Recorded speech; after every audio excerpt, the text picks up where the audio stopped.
who is a great community leader, Sarah, who's also new to our Slack work group. Thanks for waving. And we're just still waiting for people to get on. So if you guys weren't able to attend our class today, Guy did a great lesson on SQL that will continue, and it'd be worth watching that if you want to know some more advanced SQL stuff. Hey, Deepa, I'm sometimes bad about keeping up with the chat, so when you guys help me, it's nice. Hey, Sean. Hello, everyone. How you doing, Tom? Doing good, Sean. Did you like class today? Well, I guess you wouldn't want to Awesome. say good. You wouldn't want to say otherwise with Guy here, right? No, it's good. It was good. You know, I've been spoiled in the engineering realm. When we work with data, it's usually pretty clean. I mean, and complete. And so often the data I needed to get, it was in file systems. So I've been a little later to the game with SQL, but the more I play with it, the more I love it, especially I'm not usually a Microsoft fan, but I love the Management Studio and SQL Server Express, that it's free, and the Management Studio is free. And I had been using PyODBC, but SQL Alchemy, the way you can use it and integrate it with pandas, and then the way you can integrate all those with decorators, Psycho PG2, so it makes it go super fast for huge queries. It gets so exciting how fast you can do all this stuff. We're just still waiting for people to join, guys.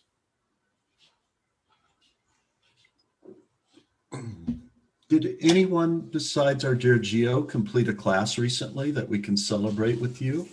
Because as you saw, Geo completed her quantum computing course and did well, but did anyone else complete? Yes. Did anyone else complete classes recently? Well, that's okay. Share in the chat too if you want. Oh, Sarah, I'll send you the info. Every link to stuff that we do is in the important links channel of our Slack group. So, and if you're new, we can sympathize. We've grown. We're still young. We're growing fast. So we're trying to get better about covering things. Yes, Kimberly, to your question about the tools and libraries, I think Gaith and I are trying to help each other not go crazy as we write our book, and I think we're behind schedule again, and push new code to repos and learn from, we're basically testing what we're putting in the book with you guys in class, but you guys are helping us write the book better too. Brother Dennis, thank you for joining us today. It's always a pleasure to have you in the house. Okay, just still waiting for a few people to join. Yes, everyone, please do give a warm welcome to Gilbert. And he's come bearing gifts today. I want to get you excited about that too.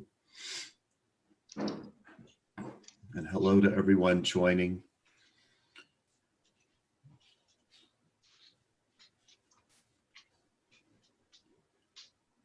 There's always so much I want to say to encourage you guys, but you guys know our leader is not a person, it's a spirit called More Together. And I just want to tell you, I appreciate how you're all embracing it and helping us live it better, more together. It's as though it amplifies itself once we start practicing it. And I love that. Yes, Sarah, you're very welcome. It's always a pleasure to have everyone in the house. By the way, if life happens and you have to miss one of these, they're all recorded thanks to the hard efforts of other stewards in our group. And I have to say, the favorite comment I heard not too long ago was someone said, "Oh my gosh, thank you for letting me join this community. And by the way, I'm binge watching the old sessions." I thought, what? You're binge watching the old? I thought that was amazing.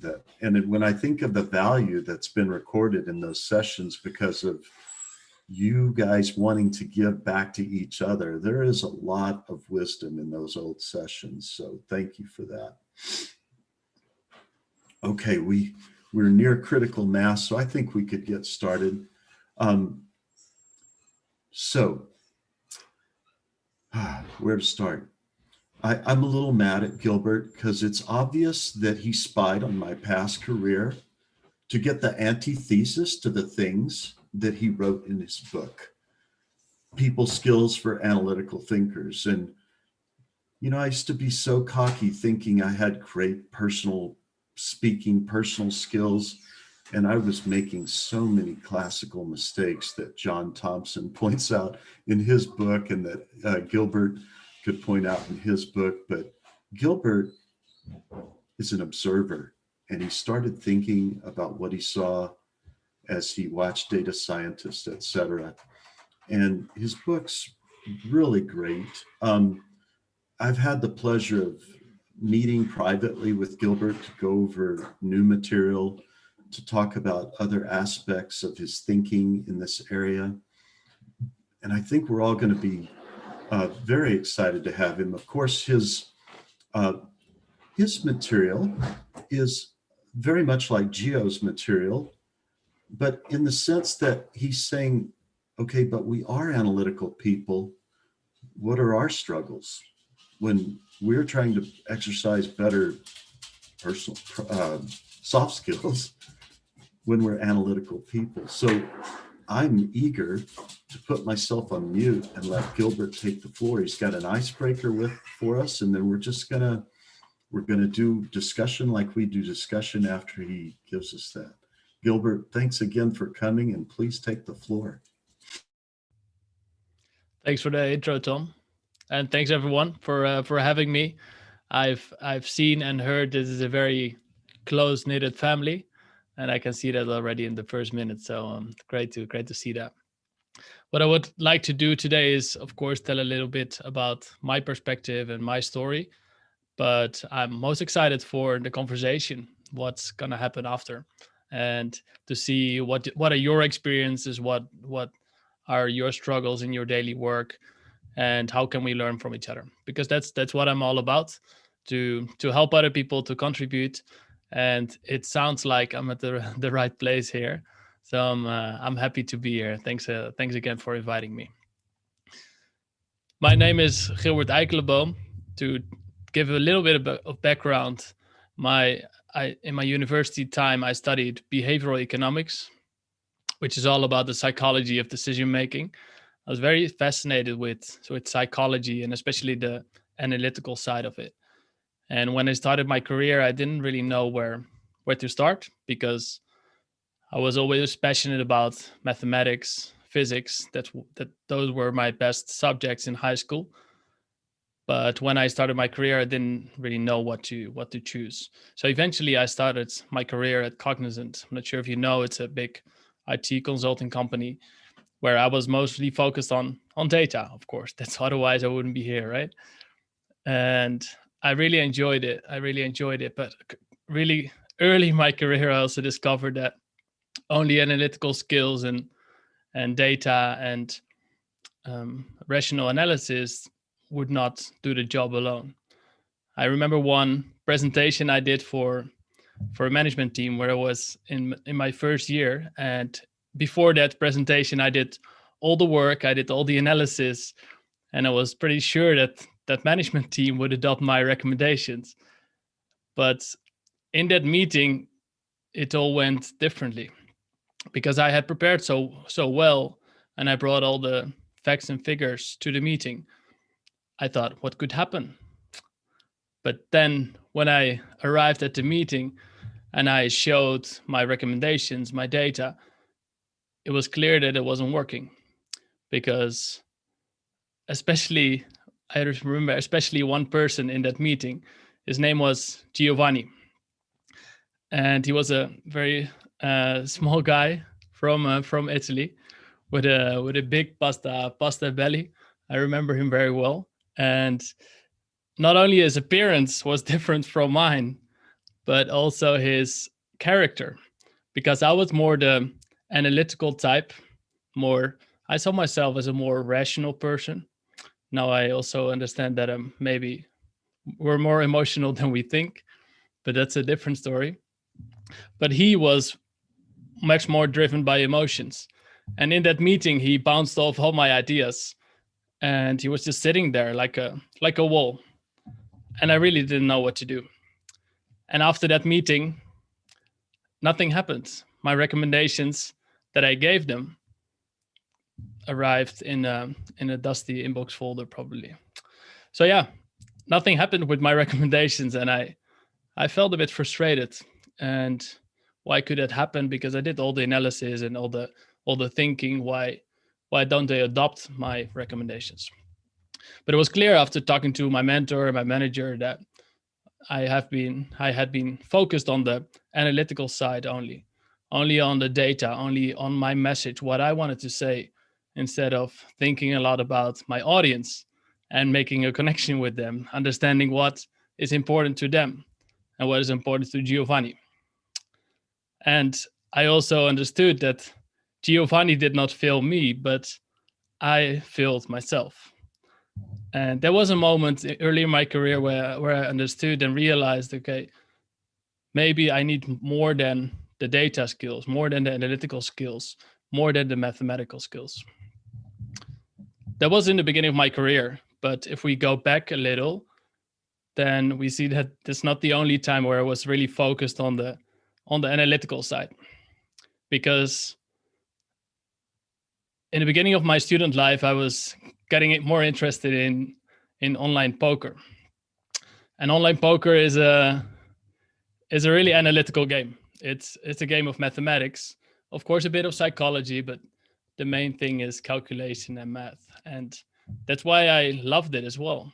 And at some point, yeah, it went very, very well, and I could improve step by step. I started with fake money, but in the end, a bit more and more. And then I had a conversation with my parents saying, okay, I would like to quit my studies for a bit to play full time as a professional poker player, because it went really well. And I thought, okay, I really enjoy it and I make quite some money. Maybe I can avoid a study loan and travel a bit more. So that's what I decided. I was pretty nervous before that conversation with my parents, how they would respond. Maybe they would think I'm a gambling addict, or our son is totally off track, and what is happening. But I was quite surprised. They responded quite well, to be honest. And especially my dad is very risk averse, so I didn't expect that. But when I was playing poker, to get back to that, is I played online, which means I had a big screen in front of me with 6 to 8, sometimes 10 tables at the same time. And all the data was tracking in the background. So I could see every single hand that was played in the last month. I was saved on my computer. And thanks to that, I could see how people responded, how people played, were they aggressive or passive. And based on that data, I could predict what people would do. So I was kind of doing data analytics within the poker game. And that's what I loved so much about it. I could predict based on data on a rational basis how people would behave. And that's what I loved. But that was behind the screen, right? This poker went quite well. But of course, in real life, it was very different. Because when I had an interaction with university mates or people of my football team or whatever, I did not have those statistics that told me what to do. And so that was a very different experience. And that's why I found it more difficult, because I was thinking so much. I was thinking about, do people like me? Hey, is this the right thing to say? Is this funny enough? Is this smart enough? I really wanted to come across as competent and funny and social. But because I was thinking so much, the opposite happened. And that was difficult for me, because I wanted to be social and show myself also and express myself, but in fact I was more reserved and in the background, and I'm still pretty introverted, but I'm not as scared as I was to to tell what's on my mind. And that's what I really needed to learn back then. So yeah, the analytical thinking did not always help me. Sometimes it did with poker, but sometimes it didn't with the social interactions. And I always loved the psychology and the data, this combination. And when I think about it, I look back at my career and my student life, it all makes sense. But back then I didn't really know that psychology and data, this combination, so human behavior and mathematics, that those two would play a big role in my life. And yeah, so then a few years ago, before COVID, I was further in my career, and I loved the data part. And on the way, I was also started to give trainings. And what I loved about it is that it also combines the psychology, but also the rational side, because that's the people I work with, the more analytical types of people. And then I was doing a travel around the world. I was thinking a lot about my future. What should I do? I already decided, okay, I'm going to start my own company, but I also wanted to do something extra. And I started writing down some text, some words that I hoped that would help other people. And my plan was just to write to maybe 20 pages, a PDF document, put it on my website in the hope that it would help some people. And I just wrote down what I wish I would have known when I started my career. But it started to grow and grow, and eventually I thought, okay, who's going to read 50 pages or 100 pages from a PDF document? No one is going to do that. So how can I make people read it? But that doesn't make sense, right? If they enjoy it, they keep reading. But what's the best format for this? And then I thought, okay, maybe it's going to be a book, an actual book. And I started to work with an editor and more people that could help me with the design. And it started to grow into something. But still, I wasn't sure. I was not very confident that it would grow into something good, because what I thought about is, okay, I'm this guy who likes data and psychology, but do data people actually care about psychology? Isn't that fluffy about the communication, the soft skills? And yeah, that's what I didn't know. But throughout my book, while writing, I spoke to so many analytical thinkers who said they'd also struggled with these kind of topics, that they found it challenging. And leaders in the industry also told me that communication and soft skills is one of the reasons this gap exists between data and business. And yeah, that gave me more confidence. So, okay, maybe this is going to be useful for some people. And I just kept on writing. And last year I published a book. I'm very happy. And now I give training to data analytics, so data scientists, data analysts, to give training how to communicate better, how to understand the business, how to build buy-in, and how to persuade other people, how to do data storytelling. And I really enjoy it, because I think people skills, communication, soft skills don't only benefit your career, but also in your personal life. And maybe more importantly, also looking at the setup of this session, I think if you have better people skills, that also has a positive effect on the people around you. So not just on yourself, but you also help other people. You make the communication and relationships better. And that's what I want to achieve here, to create a ripple effect. So helping a group of people and thereby having a positive effect on the people around them as well. And yeah, that's what I would like to encourage you, because I also have some cards here. And what I was really, while playing poker, I was so focused on these two, so spades and clubs. I was focused on the rational analysis, mathematics, numbers. But I also discovered that you need more, right? So you need hearts and diamonds. And that's what I developed a lot in the last years, and it brought me a lot of joy and some success maybe. And that's also what I would like to encourage you, not only to focus on the spades and clubs, but also at the hearts and diamonds, because otherwise you only have half of the information, only one pair instead of four of a kind. And I think I've experienced that to win in your career and in personal life, you need a four of a kind. So thank you very much for this, for giving me the opportunity to do this intro. And let's open up the conversation. That is excellent, Gilbert. Thank you for that. Yeah, please, everyone.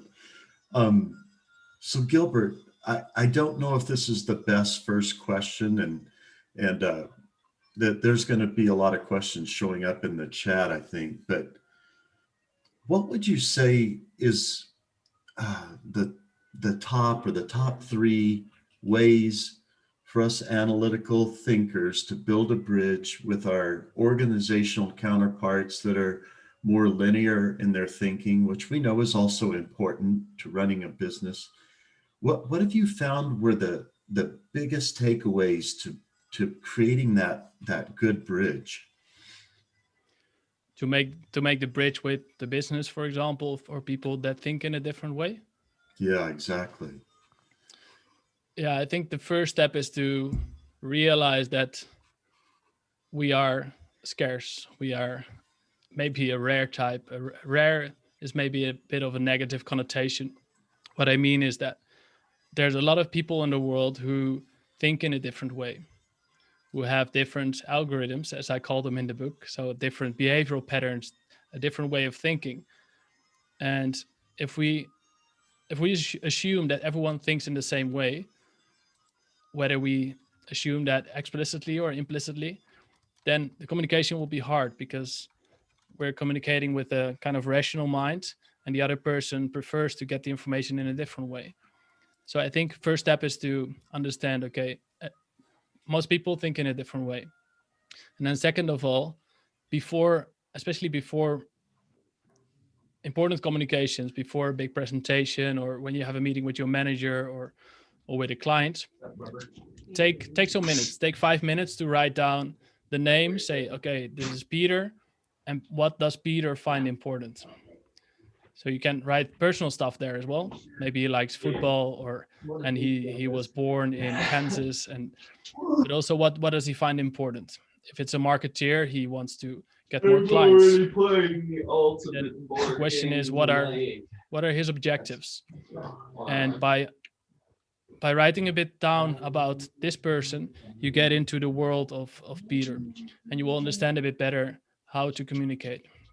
Because of course we can say, hey, yeah, the other side, the business people, they just have to adapt. Kind of crazy. But that doesn't really work.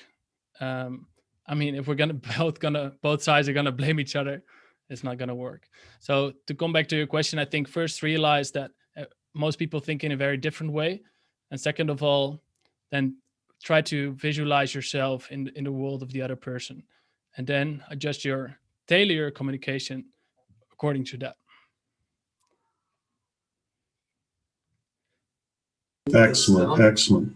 And then it just what methods do you recommend on how you get in the mind of the other person or your audience?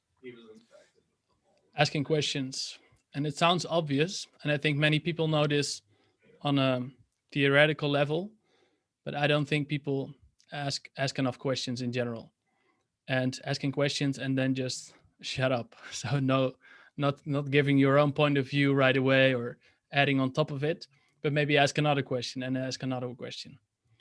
And by asking these personal questions, you understand a bit better about their perspective. And that's all you need, or that's a lot of the stuff you need when you're trying to make an impact with your data. I want to confirm that the people that put a lot of energy into training me, I think one of the most powerful principles I learned was to ask questions. But Gilbert, then it took quite a while for me to realize the spirit in which you asked the question. Are you asking the question just to know how to talk them into your point of view? Or are you asking the question because you really want to understand their point of view and Right. then be able to speak to them? Manpreet, you had a question? Yeah. Hi Gilbert. I wanted to ask that you started playing poker and then it came to you to write this book. So, what has been your learnings and how it changed your life, your thinking towards things, and how did you learn and what came to your mind when you were writing this book? Yeah, thanks for the question, Manpreet. I think the thing I learned the most is that we are able to do much more than we think. I think I was underestimating myself a little bit, and I think it's the same for everyone. I think many people in data have this kind of doubt that imposter syndrome is a bigger topic right now. More people talk about it, and I think you can achieve so much if you focus on something and set your mind on something. And if it's especially if it's in line with your values, if something is important for you. Because for me it was a tough project to book. It's the most difficult and also the most rewarding thing I've done in my professional life. But getting getting responses, emails from all over the world, and people explain in a personal way how the book helped them. And some people, some person even, some guy even said, okay, it helped me a bit in my career, but also I had this conversation with my girlfriend. And I'm not a therapist, of course, but it made me smile. It made me smile. um, so I learned a lot. And what I also learned is that many people find these topics maybe more relevant than I initially thought. In the beginning, I thought, okay, maybe I'm writing this book just because I like it. And then it's a book that I like. It's a kind of accomplishment because I learned a lot in the process, but I'm not helping many people. So yeah, so that's an unstructured way of saying I think we're able to do much more than we think, and if it's in alignment with your values, and helping gives so much satisfaction. I And think, oh, yeah, yeah. oh, No, go on. I oh, okay.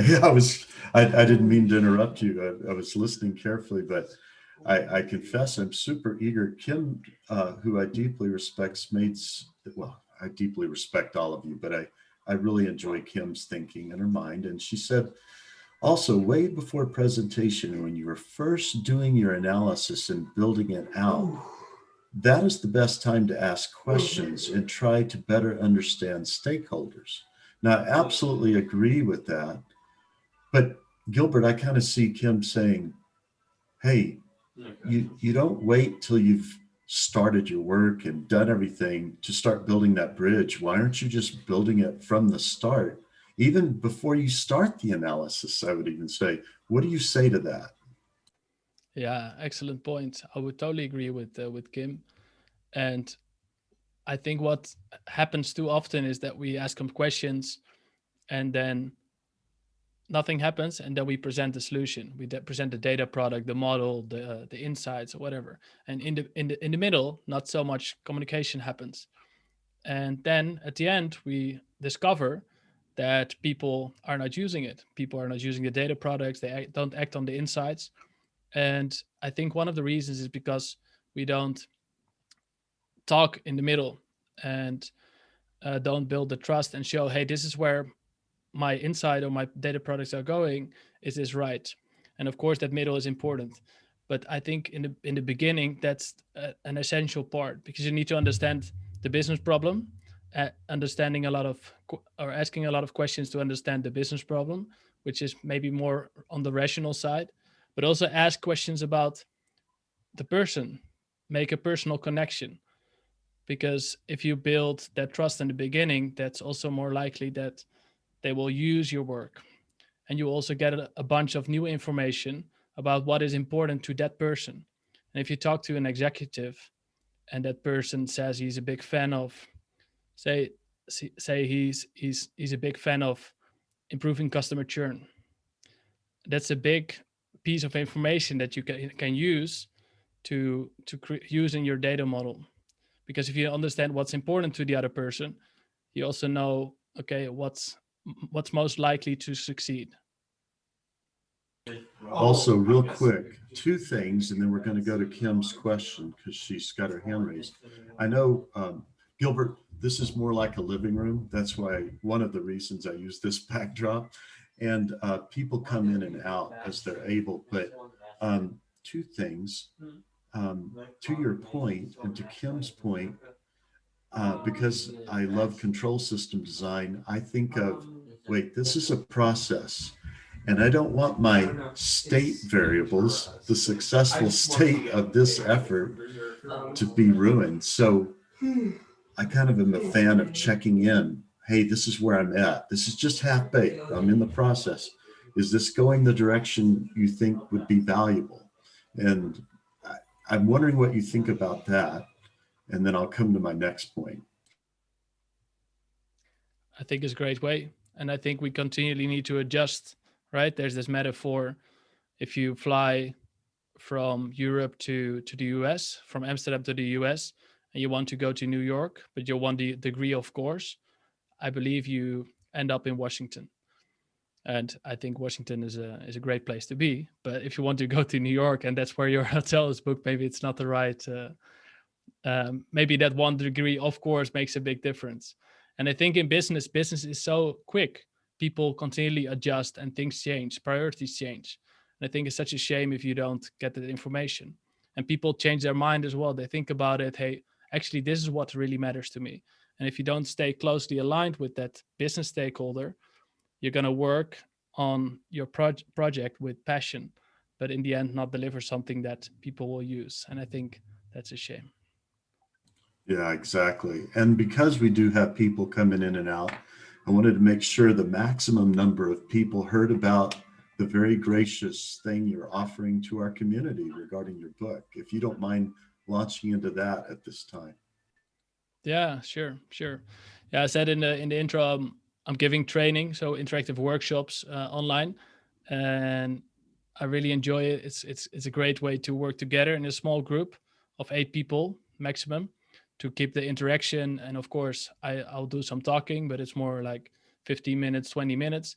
Then we have breakouts and practice, because that's what it's built on, and interactive discussions, so you can share lessons and learn from each other as well.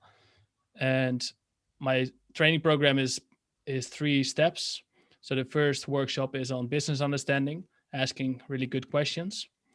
The second one is about building trust and gaining stakeholder buy-in, and also how to persuade other people, because of course the dry data is not always sufficient. And the third workshop is about data storytelling. And on the 9th of June, I will host my next workshop. And to give something extra for today, for you guys, if you're interested, I offer a discount code of 35% off. And that will give you the opportunity to join the workshop for 35% off. The first workshop is already a bit lower. What I can do is send you the link, and then you see if it's interesting for you. So again, it's about business understanding on the 9th of June. Gilbert, is it okay if I put that discount code in our chat? Yeah, of course. Okay. I don't know how he thought to come up with this name. It seems good. Awesome. Thank you for using that name too. And Kimberly, please ask your question. Okay, hi. So this is a question that I have encountered a number of times in my career, which is, you've done your analysis. You don't necessarily work with the stakeholders. They might be your client, and you're meeting with them every now and then, and you're talking to them and you're touching points with them, but you come up with something they don't want to hear. So the data is telling you something, It's telling you something that the business does not want to hear, and it's implying that they're going to have to make some significant changes. So what would your advice be to people on communicating unhappy data that doesn't tell the story that the recipients want to hear? And what are some strategies that you've used to present in that situation? Thank you. Love the question, Kimberly. Thank you. I think it's a very typical situation as well. I think it's a situation that many people who've worked in data and analytics have encountered, and it's not very nice. It's because you came up with something compelling, and you found an interesting insight, but it doesn't support what they need or what they want. And I think what happens easily is that our emotions are triggered, because we know that rationally this is the insight, right? They need to accept it. But what is very important is that you feel, that you see, that you notice in yourself that you're becoming a bit defensive, or maybe you start arguing, and maybe you don't say it, but maybe you boil from the inside because you want to make your point. And that's exactly the opposite of what you want to do, because the harder you're going to push, the harder the other person is going to push back. That's what happens in most situations. So instead of pushing harder and thinking, hey, I'm right, look at the data, show it in his or her face, take a step back and understand, hey, what is that person, where is that person coming from? And it's incredibly difficult, because that person shows you something or tells you something that you totally disagree with. But you don't, so understanding and asking some questions doesn't mean you agree with that person, but it gives you more perspective on what is important to that person. And then slowly you can turn, once you listen to that person, he or she will also be understood, he or she felt understood and heard too. And that's the first step in lowering defenses.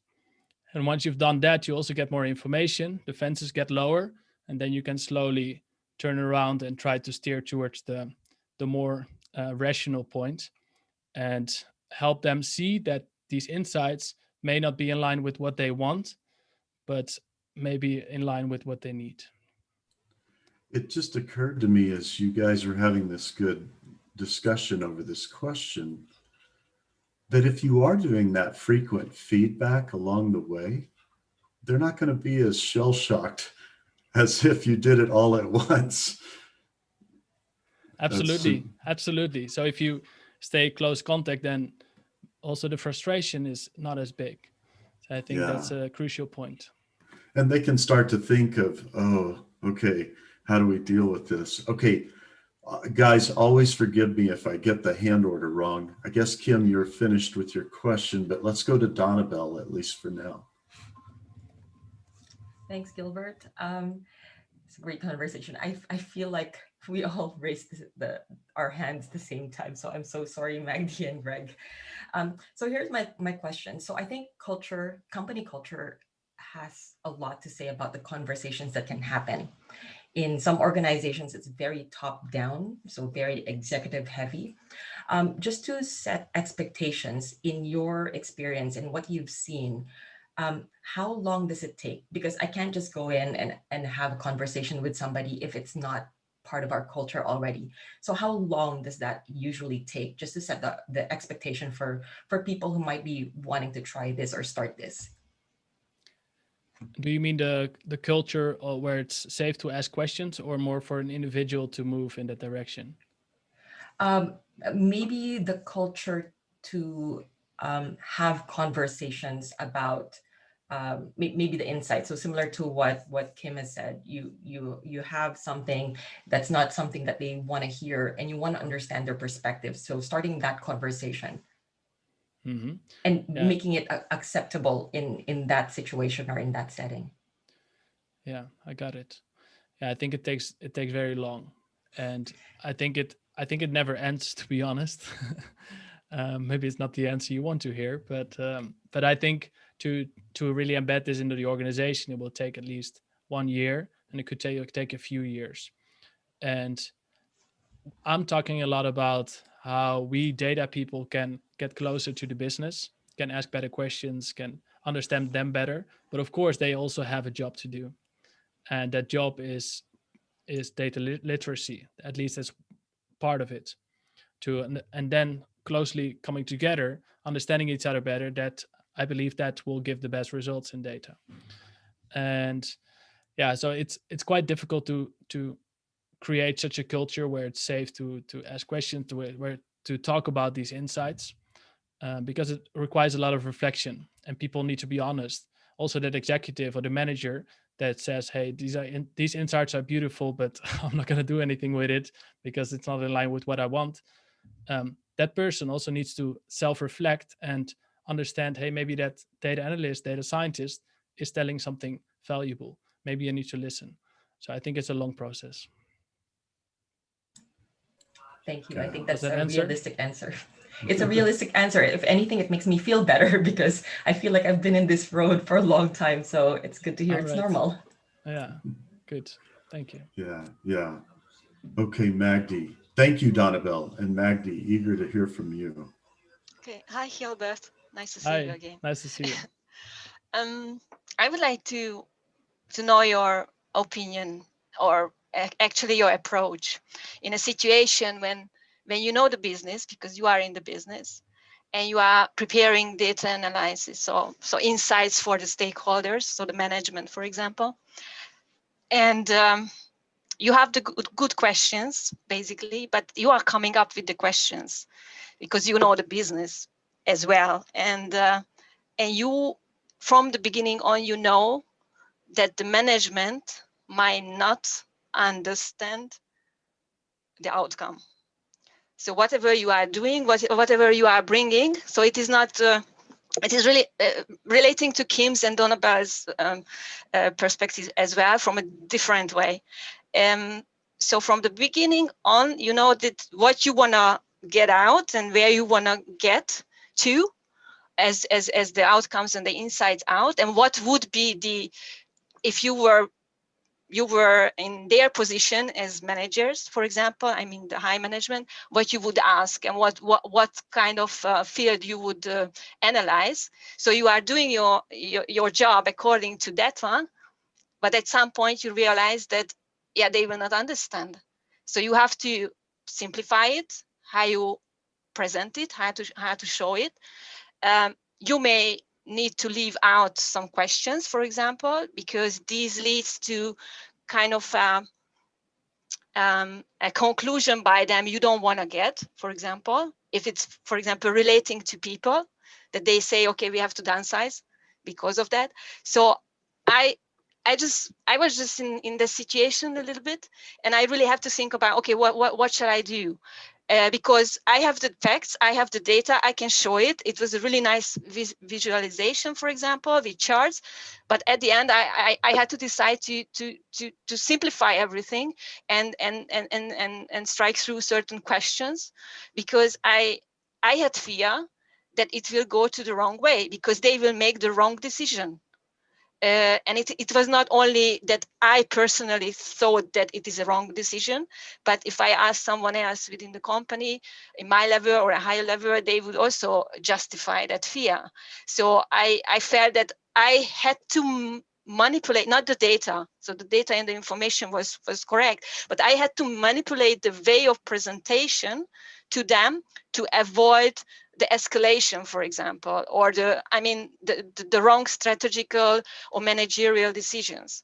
And I'm just questioning, or my question is it kind of ethical? Is it, acceptable? How do you see it, or how would you approach that situation in a business life?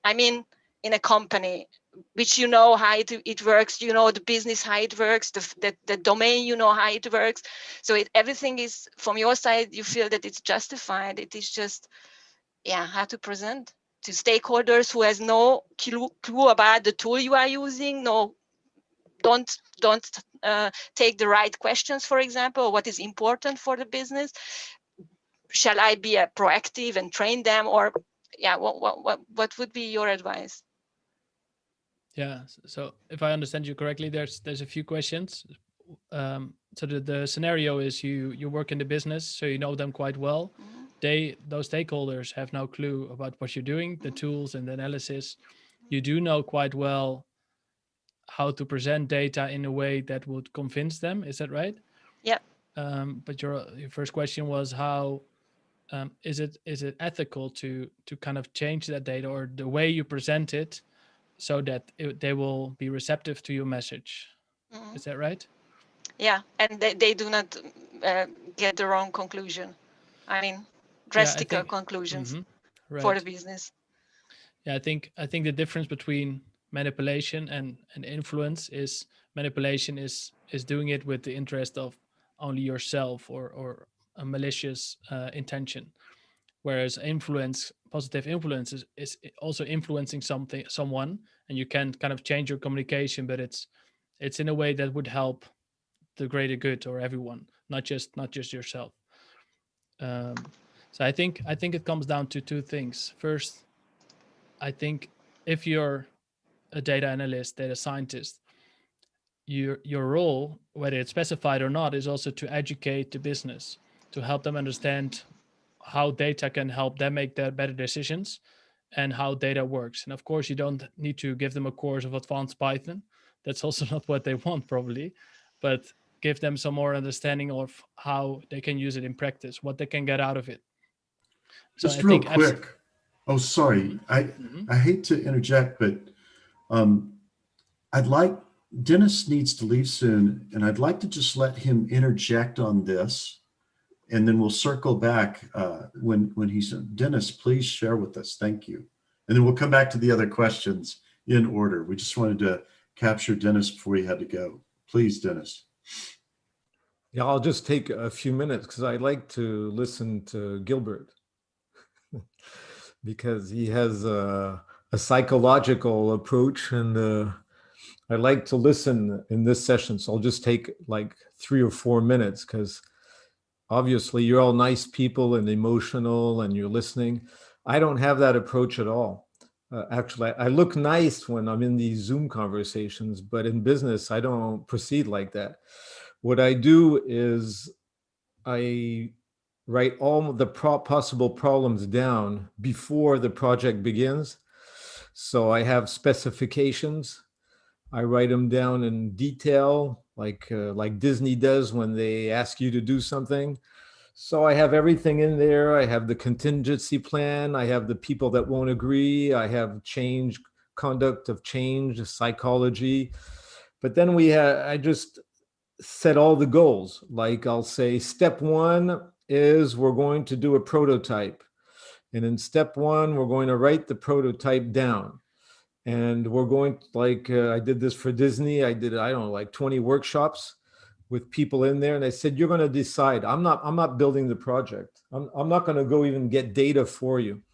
You're going to build the project. I'm bringing the stuff in. You write it down. We write the specifications together. When the specifications are written together, well, it's a contract.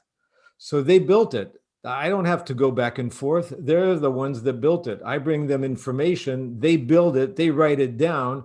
I turn it into a contract. And I say, if you add anything to it, then we're going to go back to another workshop. But first, we're going to achieve these goals. So I'm more on a contractual basis where I don't have to worry about talking to people, because you can't talk to 2,000 people. So you have to have, so if you're in a big project, which is what I mostly did, I'll talk to, and I don't have the skills Gilbert has. So I have to plan things in advance and say it's going to be A, B, C, D, E, F. And the first thing I say, nothing is going to work the way we thought. Tomorrow morning when we go back, you're going to say, I don't like this interface. I don't like the results.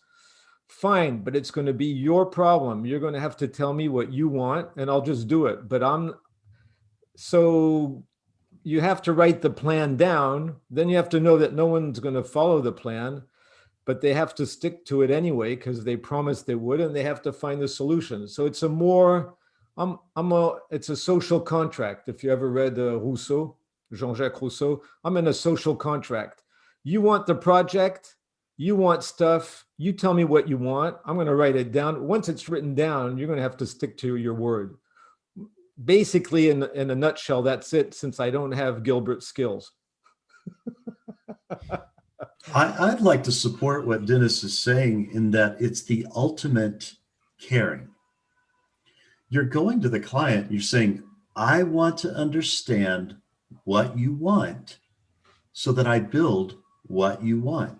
And then, like you're saying, Dennis, you're getting this feedback along the way. I'd like to support what Dennis was just saying with a short story of my own. And Greg, I haven't forgotten you. Forgive me. We're just trying to capture on Dennis here. I was doing a sticky problem a few years ago, and I felt like I kept getting challenged on my analysis. So I did a clever thing. I went to the architect of our whole test program. I said, Doug, I'm doing this, and this is why I'm doing it. And at first he disagreed, and I just said, well, how about this and that? Oh, now I see what you mean. Every time I hit a new problem or made a new decision, I went and checked my plan with Doug. Now, I got into the final presentation, and I just kept getting pelted with challenging questions, and I never defended one point. Doug defended all my points, and because it was Doug doing it, no one argued with me. What I'm trying to say is this idea, what Dennis said, get the specifications first, what you're doing. Then, not necessarily looking at your key stakeholder that you work with frequently along your process, try to get them as a champion. It's, Gilbert, I want you to feel free to disagree here. The words, would you please help me? Super powerful. When you appeal for help from a stakeholder, they realize, but you're helping me. Oh, you just asked me to help you help me. Of course I will. Now you're getting that frequent feedback along the way. Now you go in that final presentation, it's the key stakeholder that's defending what you've done because you've met their needs. I just want to shut up now and see if I'm getting there. And Dennis wants to add, please. I just want to add one sentence. The way I did it is, it's very simple. If it's a big project, I have 2 or 3 main people that are in a web session nearly every day, and they're talking directly to the developers. So the developer is saying, what do you want me to do today? Because this is what you asked for. So these are minor corrections that are going on every day. So when we reach the big meeting, there is no back and forth, because we corrected the things, the little problems all along the way, almost every day or 2 times a week, or at least. So it's constant back and forth on minor things. So then in the end, it's very easy, because I just say, you are creating the product, so it's your problem. You don't like it? You said you wanted it yesterday. You're building a house, you wanted the door in front, now you want it in back. Okay, we'll do it, but it might cost you an extra budget, but we're just doing it in real time. That's all I want to say, because as I said, Gilbert has more psychological skills than I. No, that was awesome. Let's hear Gilbert's comments to what Dennis and I are holding up here, and then let's move on to Greg. Please, Gilbert. I completely agree. And I think you, Tom and Dennis expressed what is so important about work in data, namely really understanding what people want from the beginning and not discovering that until the very end. And once you specify it in the beginning and make small adjustments along the way, because they will come, you will have much more chance to succeed than just jumping in, getting one question, jumping in straight away without specifying anything, without digging a bit deeper, jumping into your work and then presenting something that is not fitting what people need. So completely agree. Excellent. And Greg, thank you for your patience. We're eager to hear from you, brother. Yeah, thank you. I just wanted to add a few things, but you guys really hit a lot of the points. The first one for me is, I do agree, you have to be close to the people you're trying to help. So if it's the business side, one thing for me though is I like to make a difference between what you need versus a nice to have, because you can collect everything that the business stakeholder wants, and some of it will be injected and turn into something they actually is nice for them to have, and which will create a little bit more work on your end. I've worked with, commercial folks before. They want me to fetch customer address data that weren't really necessary for the outcome that we're looking for, but it was helpful for them in the greater scheme of their work that they do. When they knew the address, they could do some of the task better, but really didn't push the outcome further out. So it became you working more on the more on the nice to have versus the must haves. Other thing too, speaking a little bit about what Kim brought up, which was super good. A lot of time when you make a big discovery, or was it Magdi? I can't remember. You always have to have a little bit of the politics in between. So what happens inside of a meeting is the product of everything that happened before it. So you have to have alignment. And Tom, you hit on this. To find alignment on the business side, that will be the champions for you at the time of the meeting, who will defend those things because you're able to get their buy-in. And also, it's also good to make sure you want to even offer them to put their name attached to these big discoveries that you plan on sharing at the big day of the meetings. So let's not forget that. So it's all about what's happening before the meeting that will be, a key indicator of how the outcome will happen, how the meeting day will happen. The other thing too is for analytical folks, people who are very passionate about making these discoveries, these data and things like that. A lot of time when we come on meeting day, presentation day, we want to express our passion or our worth by telling the story of our journey. Look, we didn't have this data before. We found some clever ways to collect it. It was dirty. We cleaned it. We transformed it. We analyzed it, blah, blah, blah. And by the time you come out to the outcome, people are like, huh, what? What is it? So in other words, there is a very powerful thing to do to go straight to the outcome and then work backwards from that. So a lot of times you will have to put a little bit of a black box inside of your presentation. The black box needs to be the things that you put all your passion into so you don't have to, this is my way of saying, you don't have to defend your self-worth. You don't have to defend how smart you are and how much of an effort you made to discover those things to give the output. So that's where the disconnect usually happens, is that we want to tell about the whole story, the journey of making all of this happen versus just going straight to the high level overview. This is what we have in terms of business problem. So with regards to this business problem, we plan on improving it by X. Now, you take a pause during the presentation. Nobody says, hey, this is not what I came in here for. You're in the good. Next, you go, we took the data we analyzed when we discovered this. By discovering this, we manipulated it to create this new tool that provided us some results. So now let's take a look at the results and compare that with what we plan on fixing first. Then you go by it. So in this case, to me, it's about don't really dwell on the create a little bit of magic for your audience. That's what I wanted to say as a whole. Excellent. Gilbert, please comment on that. And then I need to apologize to everyone.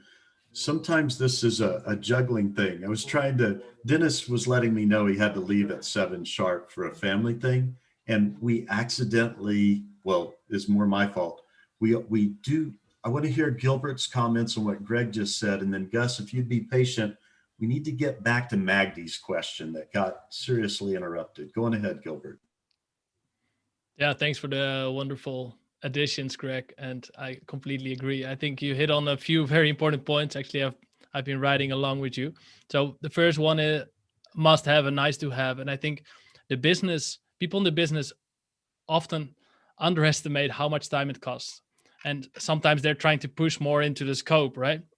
And your schedule is probably totally busy already, and they say, yeah, maybe also add this, please make it split it up by certain categories, or pull this type of data when people were online for the last time. And then you say yes, if you maybe you say yes, but then you discover it's in a different database, you don't know about the data quality, it's difficult to pull it, and it gets into a massive headache. And I think I saw this last week. I read this productivity article. It was not about data, but just general productivity. And I read about this metaphor of yak shaving. I don't know if you yak shaving. I don't know if my pronunciation is correct, but it's this animal with very thick fur. So if you shave one one time, there's still so much left, and you discover there's more and more and more. And I think this also applies to data, where you go find, you say, okay, this I will just add this, but you discover it's more complex than you thought. And I think business stakeholders underestimate vastly the complexity and the time it takes to get to data. So I think you need to be very assertive in saying, in helping them identify, hey, what is really crucial, what is needed, what are the must-haves, and what are the nice-to-haves, because I don't have time for those. Because I think otherwise you take too much time working on the nice-to-haves, and you're not making a big impact working on the big three or the big one. So I really love that comment.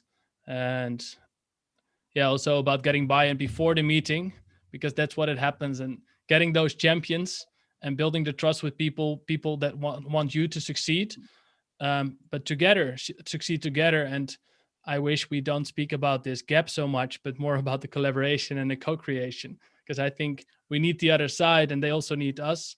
So by having we instead of them and us, I think everything gets much easier. So yeah, maybe one addition to presenting. I think throwing a lot of technical stuff at people, don't do it. Think about what is the outcome of your analysis of your data product. And one useful framework that I like to use is situation, complication, question, and answer. So maybe, okay, the sales have been, so very easy example. The sales have been steady over the last time, but the last 2 months it has been declining. Why has it been declining? And then the answer, what you found in the maybe many subscriptions from customers were canceled after Valentine's Day. I have no idea why, but that could be the answer. So this structure of situation, complication, question, answer can cut through the fluff, or not leaving out the technical details. So thanks for those additions. I think it was wonderful. Excellent discussion. And now we can get back to Magdi's question. And I think it's really important. I'm eager to hear the discussion on it. Go on ahead. Yeah, I need to think where I left off. Yeah, can you help? Yeah, the difference between manipulation and influence. Right. Yeah, so I gave the introduction about what I think is the difference. Manipulation more with your own interest only, or malicious intent, and influence can also be for the greater good, or for you and the other person. And I think, but of course we can disagree. I think your job as a data analyst, data scientist, to find insights that help your company, that help your business. And assuming your business does their job in a proper way, it's not a malicious company, then as long as you contribute to the company's goals, that's your objective. And if people has personal interest, you should not always get along with that. But I think your main goal is to impact the overall business, to contribute to that. And I think if you really see that what your data that you found, even though it kind of conflicts with the interest of that person in front of you, as long as it contributes to the greater good, then I think that should be your goal to reach that. And I think as long as you don't manipulate the data, but you present it in a way that is more convincing to the other person, understanding, hey, this person is more sensitive to a certain type of wording or graphs or topics. So for example, a marketer could be very passionate about email marketing, or maybe about customer churn, and as if you take some of those elements that the other person finds important and emphasize on it during a meeting, during a presentation, for sure that's going to help you to get your message across. And I think that's not manipulation. I think it's ethical to do, as long as your interest is not unethical. And I think that's what it starts with. Is that an answer to your question? Yes, thank you very much. Yeah. It was. Thanks. Thank you, Magdi, and thanks for being patient with the interruption earlier. And Gus, very eager to hear from you.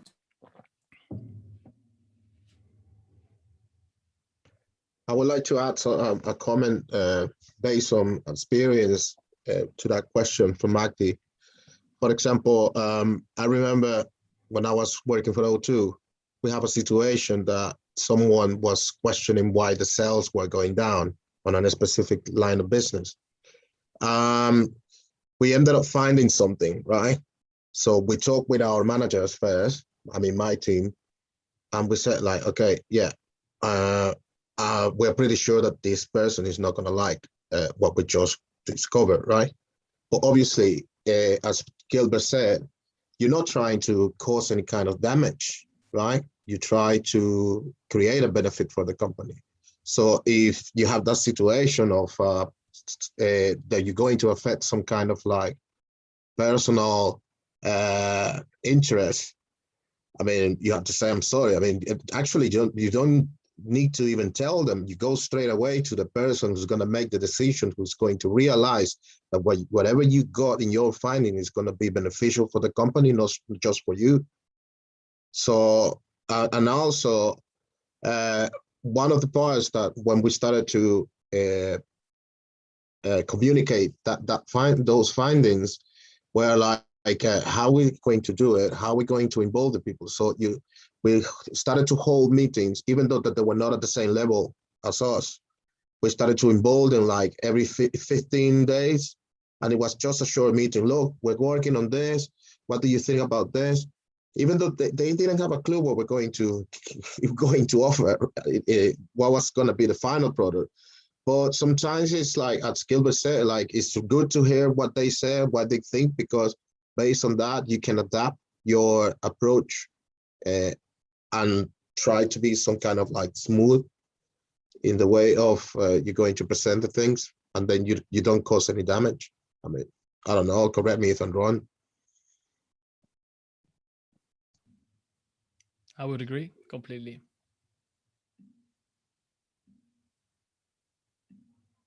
Yeah, excellent. Thank you, Gus. And Kim was saying that she thinks you're developing an English accent, and I was telling her I think you've had it for a while, actually. You can hear, yeah, among your Spanish accent, you sound like you have a British Spanish accent. Sort of. Well, you just to get you in context, I used to talk with my partner for nearly 11 years, twice a day on Skype. So that had a lot of influence on that. Yeah, of course, and actually, I work with a lot of locals. I mean, I'm not getting the Scouse accent, which is really strong. It's like it's more than Scottish, or I would say Glaswegian. It's really strong, but yeah, I'm getting some words. and Sean's only laughing a little bit here. Yeah, it's very funny. They're funny people. Yeah. Hey, a thought here to kind of package all of this. When I was listening to Dennis, I was thinking of what Guy has been writing for our book and what we've been writing together. And it doesn't go into the depth of people skills that Gilbert's book does, or that John Thompson's book does, but is just a spirit of, hey, we're part of a greater ecosystem. Bye, Donabelle. And but I just want to encourage us all to think about this way. I have to, I get dizzy with follow this 5-step plan, follow this 10-step plan. And I don't really think Gilbert's book and his material is getting at that, but I try to boil things down into a spirit anymore. And what I hear Gilbert teaching me, especially in our one-on-one talks from the new material he's developing, it's this: care about the organization, care about the stakeholders you're serving. Don't try to push your agenda, find out their agenda and serve it. Find out how you can keep doing a better job at what you're doing. Care not just about your career, but how your career is adding to the organization you're part of. In other words, when I say the word care, think of all the aspects you can care. And then that way, even those points that could be missed on a X point plan can be covered because you thought, what am I not caring enough about? And Gilbert, this is something, it's been hitting me later in my later years to look for the spirit of things like that. I'm just curious how you would react to that. I think it's very important, and I think people working in data and as analytical thinkers are focused on the content, on the data, on the analysis. And I think sometimes we don't take enough time and effort to see the other person instead of seeing the kind of business conversation. Have a look at the other person. And there's this quote, I don't know by whom, doesn't matter, but people don't care how much you know until they know how much you care. And I think it's true. And I think it's kind of a quote that reflects how it works in practice. If people show that you care about them, if you want to understand them, their personal situation, their business situation, what they find important, and if you ask that question, what is important for you in this project? Also, when I start a new collaboration or a new colleague comes in my team, and I know I will be working together with that person for some time, I always ask in the first meeting at the end, after making a personal introduction, what is important for you during our collaboration? And I think it's a great question to ask business stakeholders as well, because some people say, hey, keep me up to date every 5 days. And then maybe you do it after 3 weeks, you're already behind. You know, they already think, oh, there's the data guy who is not caring about us. And if you know what people care about, you can make very small adjustments. If it is having a catch up every 5 days or 15 minutes, maybe that's something you can do. And those small adjustments can lead to a lot of trust and a lot of insights as well that can help you build your data products, get the insights, and be more successful in your job. That's excellent. Thank you. And you know, Dennis, he's so self-defacing. He's Gaith and I are finding him to be a very caring mentor as we're new authors. But I kind of see Gilbert, he may not be thinking he's being very caring, but to me, approaching the customer and saying, I'm here to give you what you want, so please tell me what it is.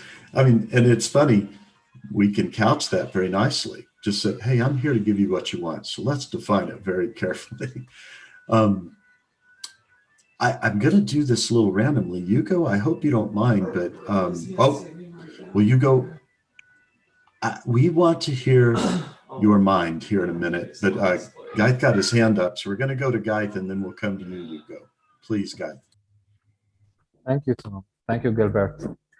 And here I just want to add something. What Dennis was teaching us, or what about his process, it's something related somehow to project management.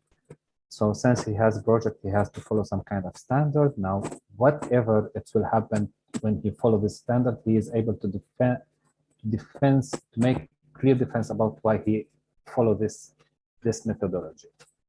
I think the gap, or for example, about Magdi question or Kim question, it's coming after you follow all the standards or professional processes, and at the end you are finding these gaps, you are finding that there is some stakeholders or some caring people, they are unable maybe to understand or unable to make the suitable decision according to the data results that you find. Here it will be very challenging. For me, I prefer, this is personal opinion, to stay stuck for my rule. If I'm the data analytic person, I will just raise my results in the best way I'm able to do, but I don't think and I don't care about the decision coming from it, because I have to care about my business. In this way, I'm able to help my organization better.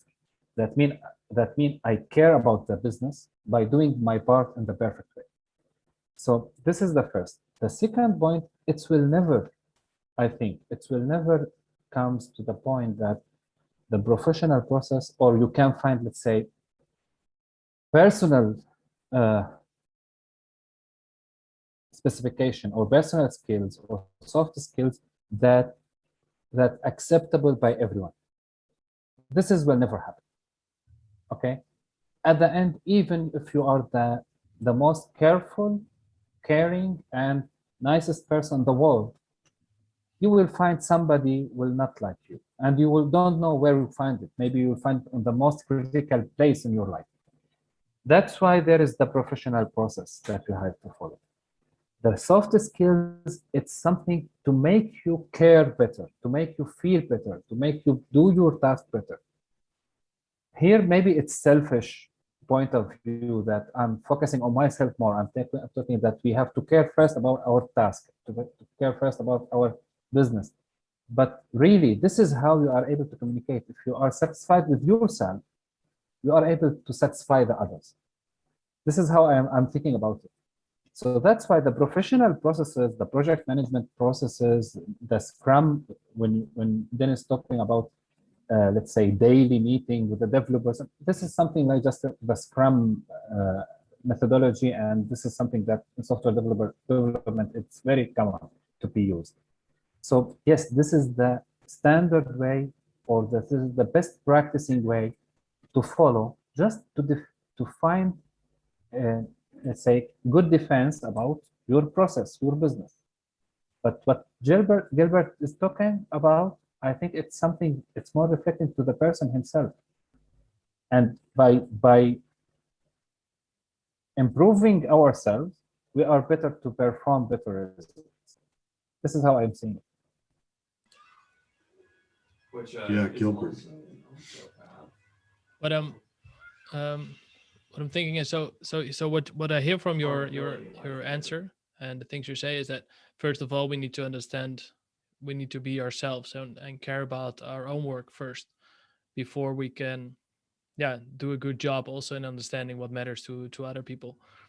And I think this is especially true when we take it out of the data world and talk about, many people talk about authenticity, and it's this fluffy word, and no one knows what it means. But of course, if you go to a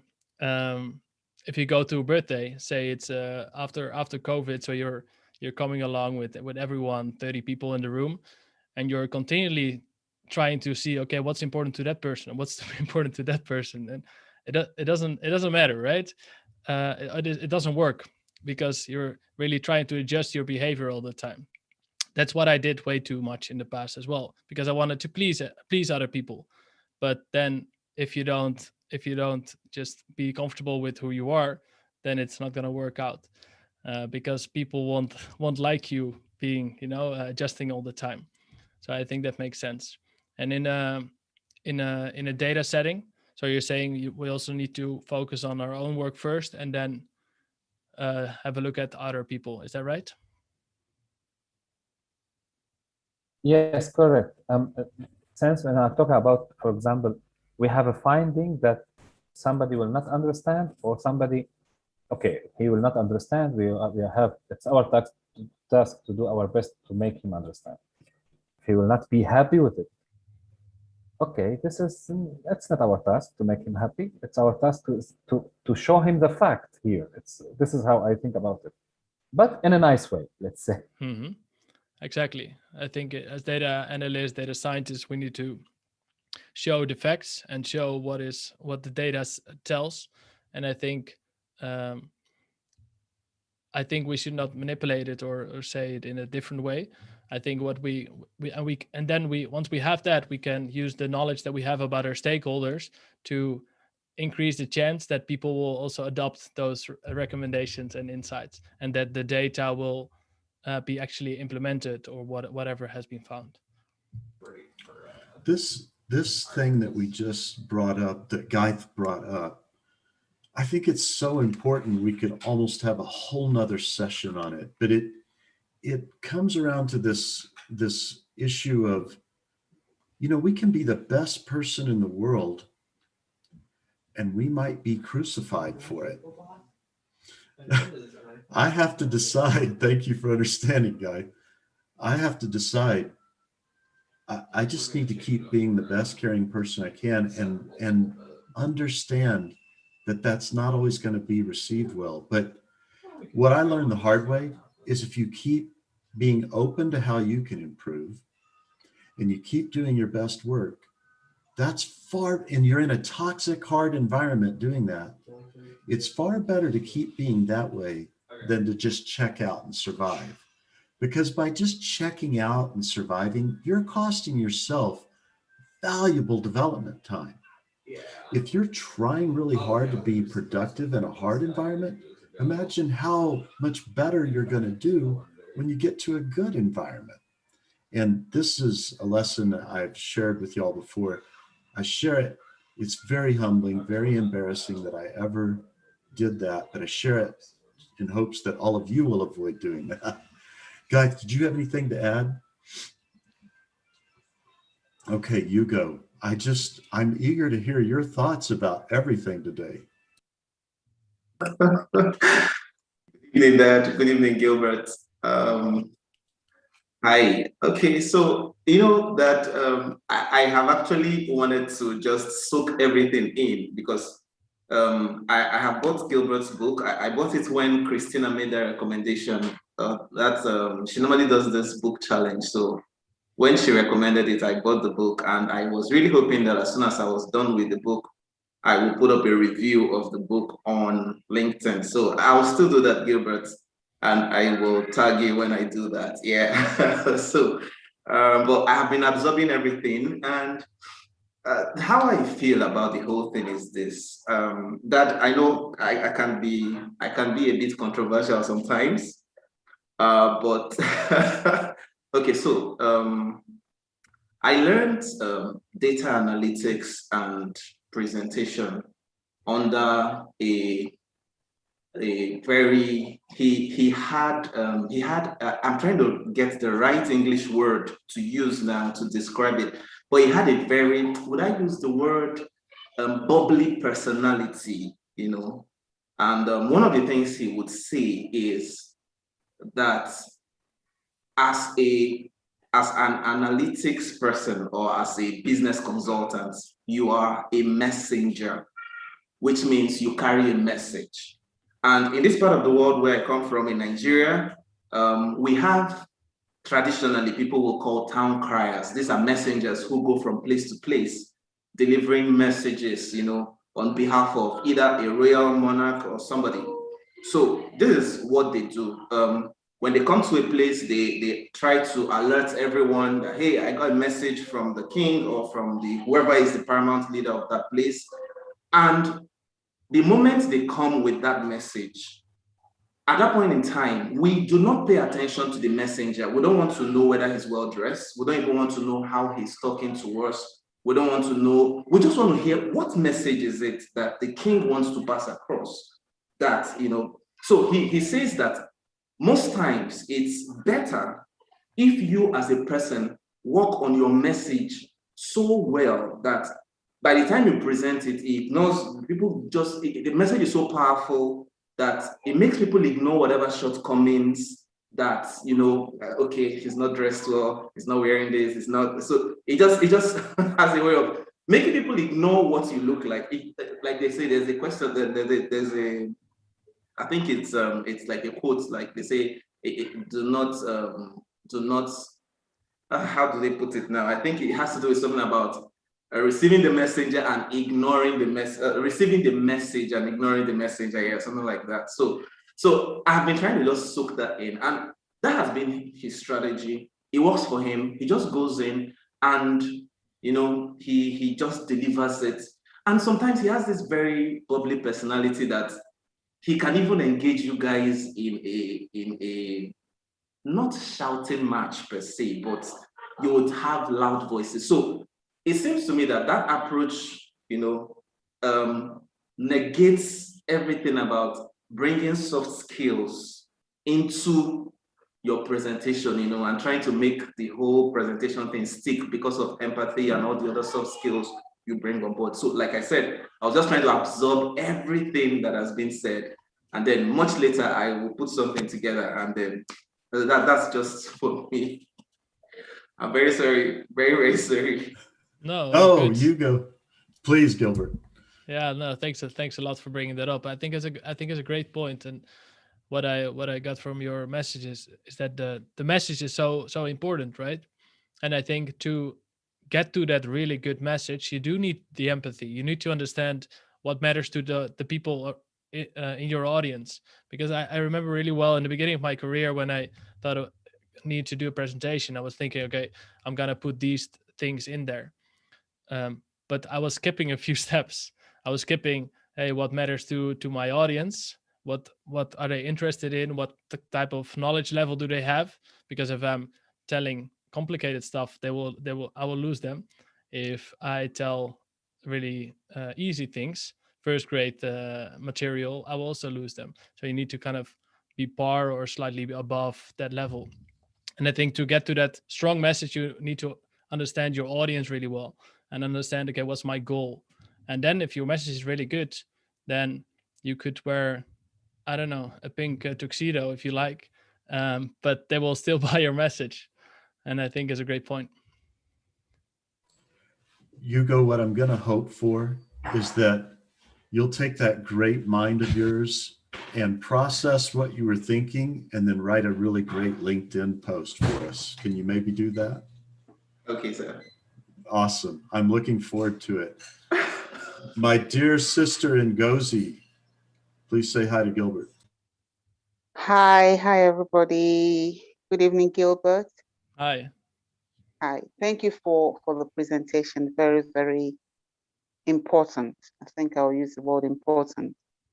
And you're very right. And just wanted to chip in that one of the things I've found is that sometimes in passing our messages, we make people feel inadequate.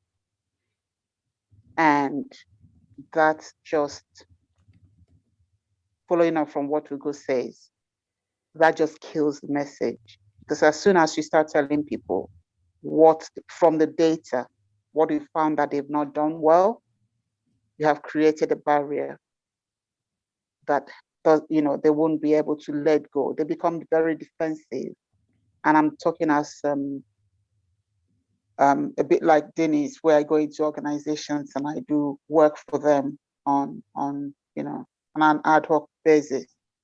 I found that one of the best things you can go with is empathy. Empathy in the sense that you may find a lot of things from the data, because that's what we do. You find staggering things. The best way to pass that message is not to go and say, oh, you guys, look at what you're doing. You know, you're not doing good at all, and hold it all over them. I think I found that, as the British would say, you know, you can draw more, attract more bees with honey than with vinegar.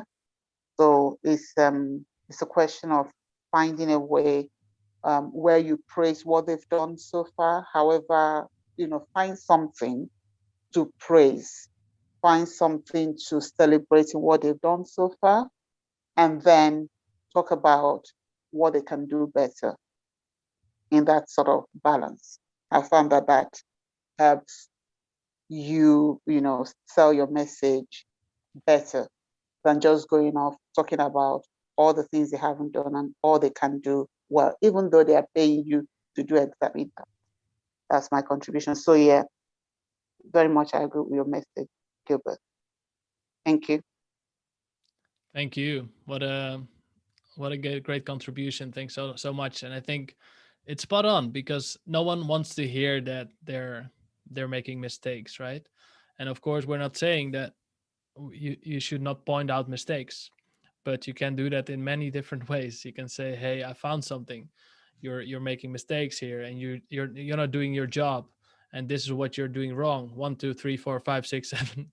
But you can imagine how someone would feel, and I think we can show what could be improved and how we can help them improve instead of only pointing out how someone is wrong.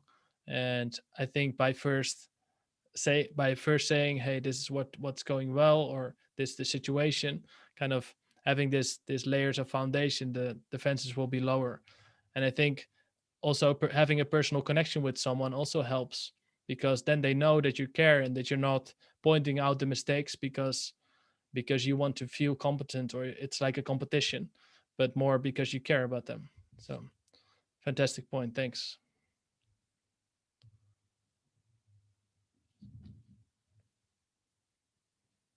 I'm multitasking here with what we're doing, but guys, I think this has been a great talk. I hope you all own Gilbert's book. If not, I hope it's on your list of things to get. And excellent. Yes. Hold it real still for a moment. Oh, it's upside down. I do that too. There we go. Thanks, Gus. I got mine from Kobo Books, so mine is a soft copy. Ah, good. Right. They call it perfect bound now. And Gilbert, I don't know if you can't reveal this top secret information.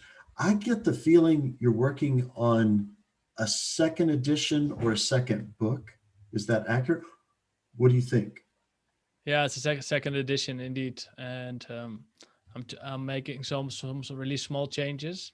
It's not gonna be huge, the difference, but I'm adding some small stuff. And one of the reasons is because, of course, I sell most of the copies via Amazon, 99%, but I also have some copies here at home to that people buy via a Dutch channel, or I give away to professional contacts. But I'm running out, so that's a reason to do a revised one.